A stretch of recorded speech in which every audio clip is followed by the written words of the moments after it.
everyone, today I'm going to be giving you a detailed tour of my sugar gliders cage, going over all their supplies and some things you'll need if you plan to get sugar gliders of your own. I also have some updates to share, but I'm going to put those on the end of the video, so if you're interested in that, be sure to watch till the end. So this cage is a triple critter nation, so that means it's 3 critter nations stacked on top of each other. The actual living space of the cage is 6 feet tall, 3 feet wide, and 2 feet deep. There's a lot of controversy about what the minimum cage size for a sugar glider is, but honestly, I don't really think you should be aiming for the minimum. There's no such thing as too big for sugar gliders, so go as big as you can afford and have space for. A commonly agreed on minimum is a 2x2x3 cage, which just happens to be the same dimensions as a single critter nation. So technically, every critter nation can house 2 gliders, but really this depends on your individual gliders and the dynamics of your colony. Some colonies that just don't have super stable bonds, we're going to need a lot more space, and other colonies that are really close and maybe a little bit older and lazier don't mind living in a slightly smaller space. Just like I said before, no space is too big, so go as big as you can afford and have space for. Starting from the top of the cage, the first thing I have is this KT glass water bottles. It's really important they have multiple sources of water for your sugar gliders. I really prefer these glass water bottles because glass sanitizes a lot better than plastic. And also there's this little rubber ducky in there that tells you the water level. So it's really easy to tell how much water there is. Water bottles can also get clogged really easily. So what you should be doing every single day just to check is just tapping your finger against the ball and making sure that you're able to get water. Inside of their cage, there's one of these levels right here, and this actually has their sleeping box. This is a little toolbox that I got from the Dollar Tree. Can you guys see a little face in there? Hi, how you doing? And it's just a box I like to put on the top shelf.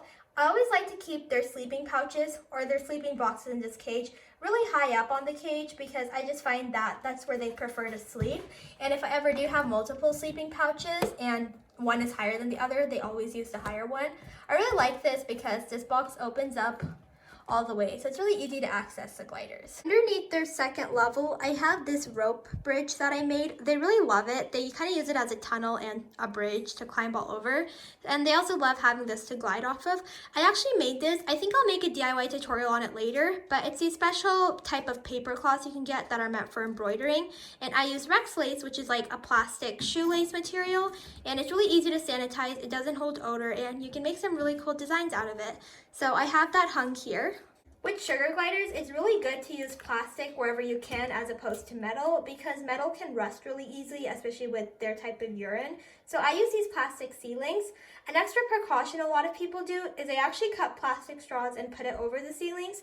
I actually don't use plastic straws in general and for my gliders just because I don't think they're the best for the environment. And I don't have any big weight-bearing toys in there, so I don't think it's a big issue, but that is always a good precaution to take. On the other side, I have this huge thing that I call a helicopter. It's made from these Dollar Tree deli containers, and I used a Rex lace and a plastic bracelet to hold them all together. Again, they love this, and they love like playing tag and chasing each other on this because I guess it's really fun for them. Behind the helicopter, I have this plastic chain. It's just a white chain, and it has all these different charms and little trinkets attached to it. So they love messing around with that, and it's a really good climbing toy and kind of obstacle course because they can't climb onto anything. Excuse me. It's so hard to film. I'm sorry. And keep an eye on everybody. So I have this big plastic chain vine here.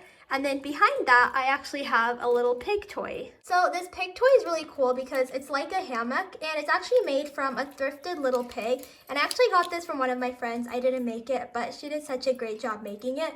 So she got these little toys from the thrift shop, and you just use different toy making supplies where there's a couple places you can buy them, and you just add these little charms to it. So they have this to use as a hammock, which they love. They also have these little charms, and it has lots of these little cups here, which are so much fun for them to forage in.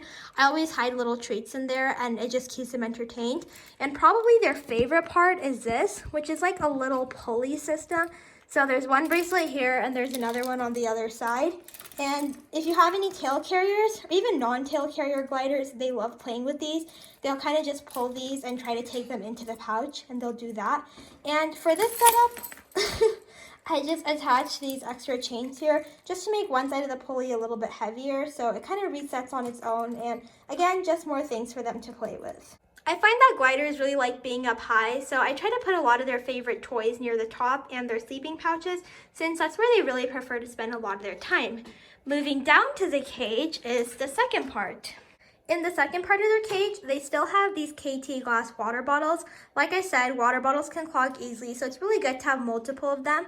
A lot of people actually don't even use them for this reason, and they say that they're pointless because they clog so often and they're a pain to sanitize. But in my opinion, gliders are so messy that it's really important you have at least one water bottle in there, so they have at least one clean source of water. Another precaution you can take to make sure gliders always have fresh water is using these bird water silos. They just look like this, and they're kind of like a water bottle, but instead of the little ball opening, there's an open spout. So it's a lot like drinking from a water bowl, but you still have the benefits of making sure most of the water is clean and not contaminated. So I just have theirs in their kind of glider kitchen box, but there are different ones you can get that attach to the side of the cage. I have another tray here that is where I feed them on. A lot of people actually don't like using these trays at all because sugar gliders really don't need flat surfaces or levels like some other animals like chinchillas or ferrets. They just kind of climb onto the bars and move around most of the time. But I like having the levels, especially for where their food is, because it keeps it off of the bottom and it just provides a place for them all to eat and have their little spats without anyone having to fight for the best spot. Everyone feeds their gliders a different way. A really popular way is to use glider kitchens, which I actually have a whole video on, and that's more of an enclosed plastic box. I tried that, but I feel like when I got more gliders, it just led to a little bit of aggression. So I like having an open box because no one has to go in the box to eat, so there's a lot less food aggression, and I feel like they can just grab their food and then go to whichever corner they like and eat it, which does defeat the point of having a glider kitchen because the whole point is trying to keep the mess inside. But I guess I'll see how long I can deal with this, and then maybe I'll make another glider kitchen later that's a little bit bigger. Underneath their food level area is, don't come out. No. Underneath their food area is their big ball pit, which is probably their most favorite toy. This is just a container from the Dollar Tree that I've secured onto the cage underneath the level, which is another reason I like using them. And inside, I have different ping pong balls, some army figurines, and just some little knickknacks in there. They love going in here and messing around. And I also hide treats in here, which is probably why they actually like going in here. I also just zip tied on this little bird plastic ladder because I found it and I thought it was just another way for them to access it since the only other way is through the top. Another way a lot of people use ball pits is by using little pom-poms that you can get from the craft sections. I use these when I used to do supervised play with my gliders and I never had any issues, but a lot of people argue that if you have any gliders that are chewers, they can actually like shred the little fibers apart and then it can be dangerous for them to ingest or just get caught around their toes. So I decided not to use them in their cage or use them at all anymore. But an alternative is these ping pong balls or fleece pom-poms that you can get or make. And these are really nice because you can wash them, but I prefer the plastic ones because I prefer hand washing things rather than putting it through the, I was going to say dishwasher, but I meant washing machine. Behind their ball pit is this giant plastic tube, which is again a DIY that I made, which I will do a tutorial on. This is a toy that I really want them to love. They just are not a huge fan of it, but I put it in every single cage setup because I just feel like it's going to be so much fun for them to run through it and play tag. But I just think it's a little bit thin for them to love running through it, so maybe I'll remake it. It's a little bit thicker, but they do enjoy climbing on top of it, and it's another way for them to scale up the cage. In the front, I have this little bird key toy, which is just, again, something for them to have fun and finagle with, because they do have opposable thumbs. They actually have 4, just like humans, so they can actually grab onto different things and shake it, and they love things that make noise and are colorful, so I added this in there. Behind that, I have another one of my big DIY toys. Honestly, these are so fun to make, and you can just make really random designs, and the sugar gliders love them because it gives them kind of a more difficult surface for them to climb on.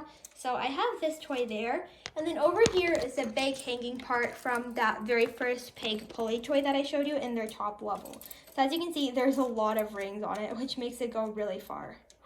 Are we gonna experience some sugar glider naughty behavior?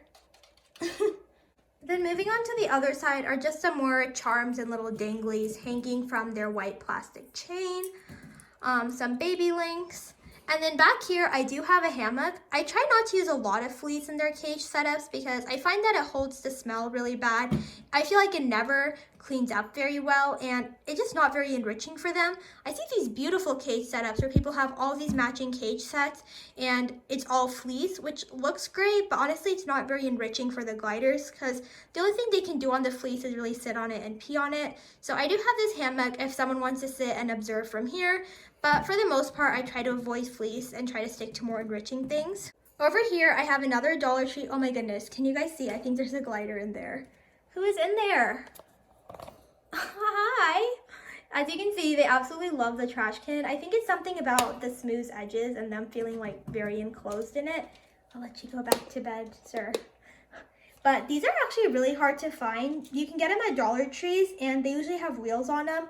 So you have to take the wheels off to keep them safe. Some people take the top off, but I just added a lot of ventilation and my gliders never have issues opening it because they're all sassy buggers. So I leave the top on, but that's an extra precaution you can take. So moving down to the last level of their cage, this is probably the most boring, but it's definitely their most favorite widely used level. I tried to get him grooming himself, but he stopped as soon as I came.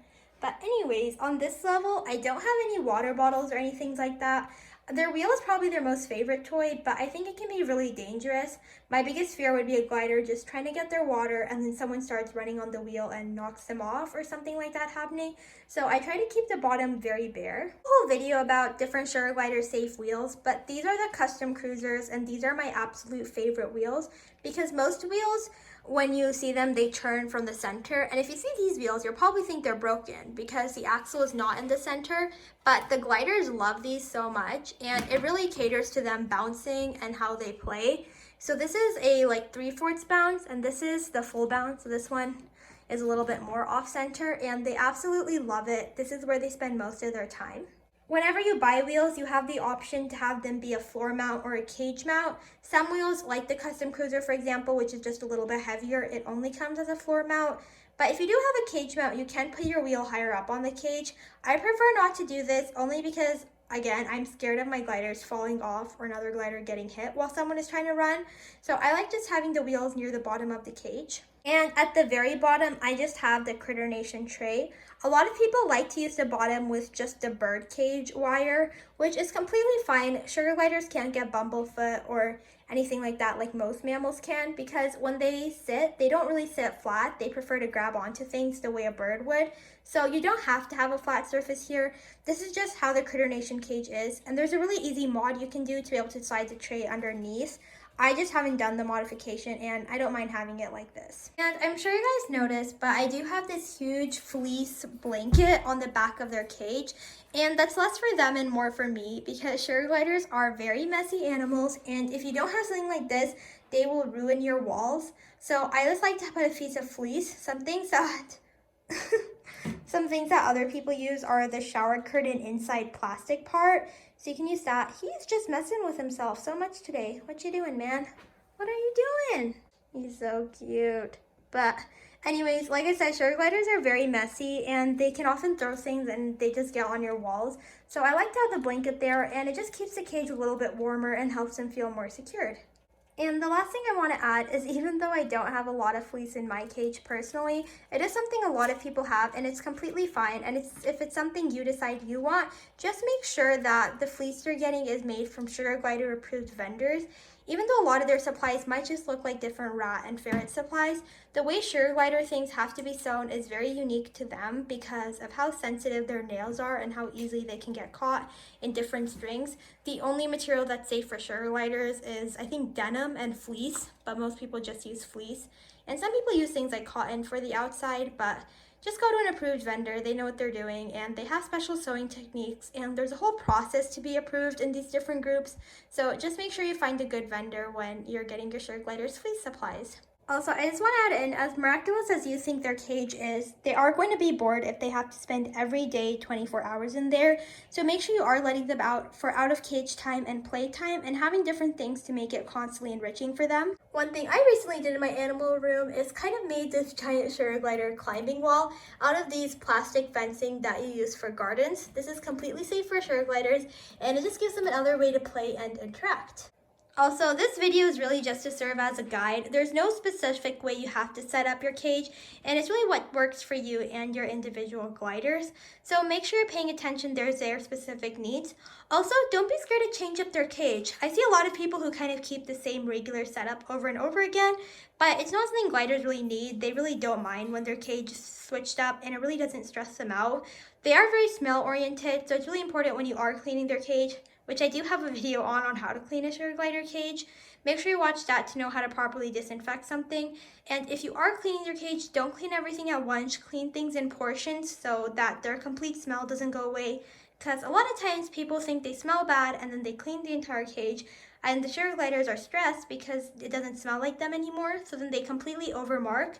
And it usually smells worse than it did at the beginning before you cleaned. Thank you guys so much for watching. Now, I do have some updates. If you aren't a regular viewer of my channel, feel free to click off now because I don't think it'll be very interesting. I want to do the sad update first just to get out of the way, and that's that one of my sugar gliders did pass away. If you guys notice, I said I had 4 sugar gliders in this cage instead of 5 because my 6th sugar glider, Mocha, who is my standard gray, passed away a couple weeks ago. I don't really want to talk about it, so please don't ask me too many questions. He did have attention from the vet, he was receiving treatment, and we were all really optimistic that he was going to be okay, and he was getting better. He just ended up having a downhill and he wasn't able to recover from that. It's really awful and I'm really upset about it, which is why I'm trying not to talk about it too much because then I'll be really emotional. I just wanted to keep you all updated because I know a lot of you really do love my animals and follow them closely, so I think you did deserve to know. Also, even though it's really sad, him passing away actually inspired me to kind of redo my whole pet room. There's this quote that I always see and I never really took it seriously, and that was give people their roses while they're still here. And it just made me realize how precious each of our animals' lives is. And sometimes we can keep putting things off, but at the end of the day, we only have so long with them, and I want to give them everything I can while they're still here rather than wishing that I was able to give them more after they pass. And even though I'm completely devastated about Mocha's passing, I just felt like it happened so soon. He was sick for only 2 weeks, and if you told me like 3 weeks ago that I was going to lose one of my sugar gliders, I would have probably laughed in your face because everyone was completely healthy and no one was showing signs. It's just hard because they go downhill so sick, and by the time you start noticing signs, it's probably too late, which is what the case was with me. Even though it's absolutely devastating that he passed away, honestly, it all happened so fast. He was only sick for 2 weeks, which I guess is kind of a long time because when you start noticing illness and signs in sugar gliders, it's probably too late because they do hide their symptoms for too long, which I guess was the case with Mocha. But like I said, even though I'm devastated, I am a little bit at peace knowing that there isn't anything I would do differently or anything I regret about him. I'm so glad that I was able to have him, and I'm so glad that I was able to provide him the life that I did. Obviously, with any animal, I think we always wish that we could do more or we had done things differently or we had spent like this many hours with them instead of this. And of course, I wish I spent more time with him and I spoiled him more and he had more. But I really think he was so spoiled and so happy. And like I said, even though I'm devastated, it's more peaceful knowing that rather than having a ton of regret. Our exciting update is that we actually hit 500 subscribers. Now, I know in YouTube terms that's not a huge number, but honestly, my high school was smaller than 500 kids, so I think it's awesome and I'm super excited about it. I'm so grateful for each and every one of you, and I really wanted to find a way to reward my subscribers, especially because I know my channel has recently been pretty controversial, and I know a lot of you get so much hate just for saying even that you liked the video. So I think I'm really sad that you guys get so much hate, but I'm also so grateful that a lot of you are standing up for me and your viewpoints because I hope they're not just mine. But I'm so grateful for all of you, and I really wanted to find a way to thank you, and I thought something really fun would be to do a reacting to animal enclosure. I really wanted to leave this open for everyone to participate, so I'm not going to limit it to the species that I have, which is just rabbits and sugar gliders, and I guess a dog. But I really want you guys to be able to showcase any animal that you have and the different setups you have. So even if you have cat or dogs and you just want to show off the different areas in your house you have for them, I think that would be really fun. Also, if you want to include any social media you have, I would love to give you guys a little shout out because some of you have asked and I haven't really found a place to add it in where it feels natural. But if you guys want to send me an animal enclosure and give me your information, I would love to shout you out. If you do want to send me your animal enclosures, be sure to email me at just mypawfectfamily@gmail.com. spelled the exact same way my YouTube channel is. And once I get enough entries, I'll be sure to do a video. I know it's a lot of larger channels, they can't include everyone's submission, but I'm so glad that I am a small channel and I don't have to pick and choose. So I promise everyone who sends me, I will include yours in the video. So be sure to do that if you're interested. So thank you all so much for watching. Have a beautiful rest of the day. And if you haven't already, be sure to comment, rate, and subscribe. And I'll see you guys next time. Bye.